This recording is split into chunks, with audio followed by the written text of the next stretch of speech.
Magandang araw mga bata! Welcome muli sa ating aralin sa araw na ito. Ako si Teacher Frel, ang inyong guro sa Edukasyon sa Pagpapakatao 2, Quarter 1, Week 2, Milk Base. Ang ating aralin sa araw na ito ay sayang dulot sa pagbabahagi ng anumang kakayahan o talento. Mga bata, handa na ba kayong makinig? Sa araling ito, ikaw ay inaasahan na napahahalagahan ang saya at tuwang dulot ng pagbabahagi ng anumang kakayahan o talento. Sa ating nakaraang aralin ay napag-aralan natin ang paglinang ng iyong sariling kakayahan sa iba't ibang pamamaraan. Bawat isa ay may natatanging kakayahan na nararapat pagyamanin upang maging mahusay at umunlad ang sariling kakayahan. Ang iyong sariling kakayahan ay maaari mong maibahagi sa iba. Maaari mo ring ituro sa iba ang iyong natatanging talento o mga natutunan mong kakayahan. Ito ay magdudulot sa iyo ng saya kapag may naturuan kang kapwa na gusto ring matuto ng katulad sa iyong talento. Ang mga naturuan mo ay magiging masaya rin at magpapasalamat pa sa iyo. Halimbawa, kung ikaw ay may talento sa pag-awit, ay maaari mo ring turuan na umawit ang ibang mga bata.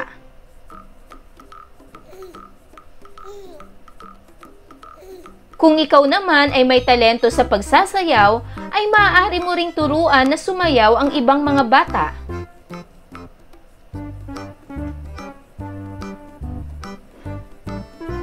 Kung ikaw ay may talento sa pagpipinta o pagguhit, ay maaari mo ring turuan na magpinta at gumuhit ang ibang mga bata.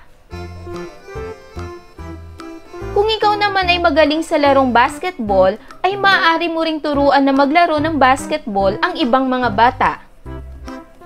Kapag naibahagi mo ang iyong sariling kakayahan sa iba, magdudulot ito ng saya sa iyo.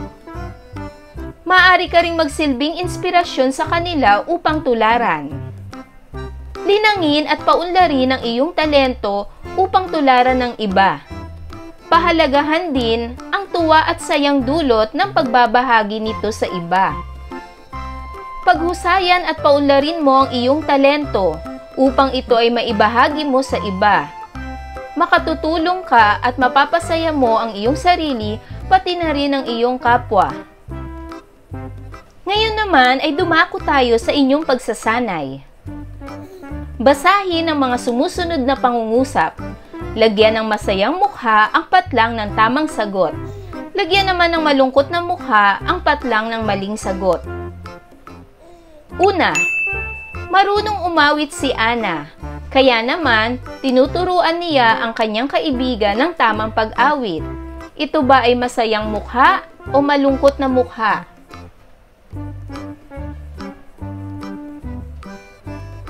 Magaling! Ito ay masayang mukha. Pangalawa, ayaw ibahagi ni Mark ang galing niya sa pagpipinta. Ito ba ay masayang mukha o malungkot na mukha?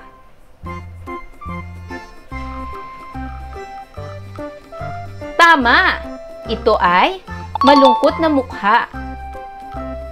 Pangatlo, nais ni Elaine na magturo sa mga bata ng sayaw para sa paligsahan sa kanilang lugar. Ito ba ay masayang mukha o malungkot na mukha? Magaling!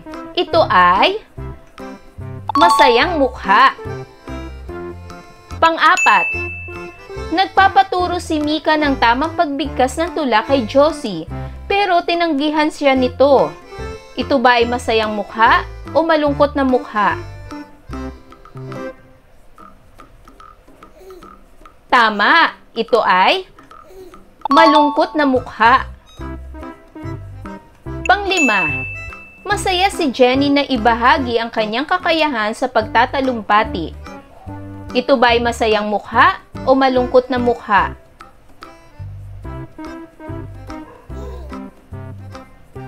Tama, ito ay masayang mukha. Pang-anim, pinapapunta palagi ni Joanna ang kanyang kaibigan sa kanilang bahay upang turuan siya sa pagtugtog ng piano. Ito ba ay masayang mukha o malungkot na mukha?